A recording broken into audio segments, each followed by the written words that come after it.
حي على الفلاح.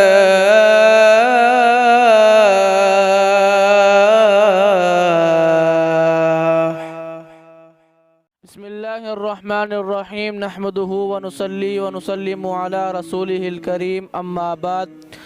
عزیز دوستو، اس مہنگائی کے دور کے اندر اگر ہم قربانی کے جانور کے متعلق بات کریں، اگر ہم منڈی کا جائزہ لیں، منڈی میں جا کر بڑے جانور کو تو اگر چھوٹے جانور کی ہی قیمت معلوم کریں منڈی میں، تو چھوٹے جانور کی قیمت بھی اتنی زیادہ بڑھ چکی ہے، آسمانوں کو چھو رہی ہے چھوٹے جانور کی قیمت بھی.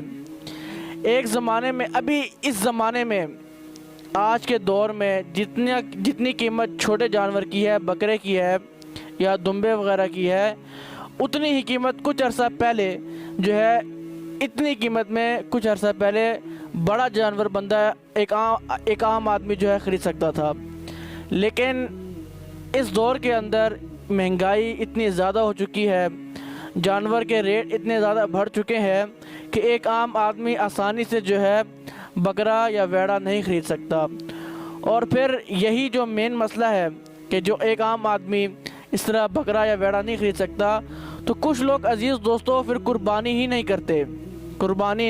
ان کے لیے ایک بہانہ ان کو مل جاتا ہے کہ بھائی ہم نے منڈی کا چکر لگایا، صبح سے لے کے شام تک ہم منڈی میں پھرے، لیکن ہمیں کوئی مناسب ریٹ کا جو ہے کوئی بکرا وغیرہ یا ویڑا نہیں ملا، تو اس وجہ سے ہم نے پھر یہ سوچا کہ ہم قربانی نہیں کرتے.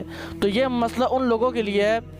اس مسئلے کا جواب یہ ہے کہ دیکھیں، قربانی جو ہے وہ واجب ہے. قربانی کیا ہے؟ واجب ہے. اور قربانی واجب کس کے اوپر ہوتی ہے؟ جو صاحب نصاب ہوتا ہے. قربانی اسی کے اوپر واجب ہوتی ہے. اب جس شخص کے اوپر قربانی واجب ہے، وہ قربانی کسی وجہ سے نہیں کرتا یا قربانی کو خود جان بوجھ کر چھوڑتا ہے. بہرحال اس نے کیا کیا؟ اس نے ترک واجب کو جو ہے چھوڑا ہے. اور واجب کو چھوڑ دینا گناہ ہے. تو اگر کوئی شخص جو صاحب نصاب ہے وہ قربانی کسی وجہ سے نہیں کرتا یا جان بوجھ کر وہ ہے قربانی کو چھوڑ دیتا ہے، قربانی نہیں کرتا، تو یہ گناہگار ہوگا. اس شخص کو چاہیے کہ وہ اللہ تبارک و تعالی سے استغفار کرے، توبہ کرے، اور اس قیمت جو ہے، اس بکرے کی جو قیمت ہے، قربانی کی جو قیمت ہے، وہ پھر اس کے ذمہ واجب ہے کہ وہ ادا کرے اس کو. تو عزیز دوستو، یہ مسئلہ ہے. یہ مسائل جو ہیں ہمیں قربانی کے متعلق، یہ تقریباً ہمیں ہر روز نہیں پیش آتے ہیں. یہ ہمیں سال میں ایک دفعہ عید الاضحیٰ کے موقع پر پیش آتے ہیں، اور ہمیں ان مسائل کا پتہ ہونا چاہیے، ہمیں ضرور معلوم ہونا چاہیے ان مسائل کا. تو یہ ایک مسئلہ چھوٹا سا تھا جو میں نے آپ حضرات کے سامنے رکھا ہے، اور یہ مسئلہ ان لوگوں کے لیے ہے.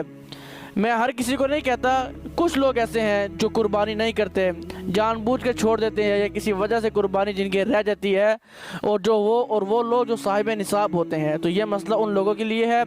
اللہ تبارک و تعالی سے دعا ہے اللہ تبارک و تعالی ہم سب کو سمجھنے کی اور پھر اس پر عمل کرنے کی توفیق عطا فرمائے. وآخر دعوانا ان الحمد للہ رب العالمین.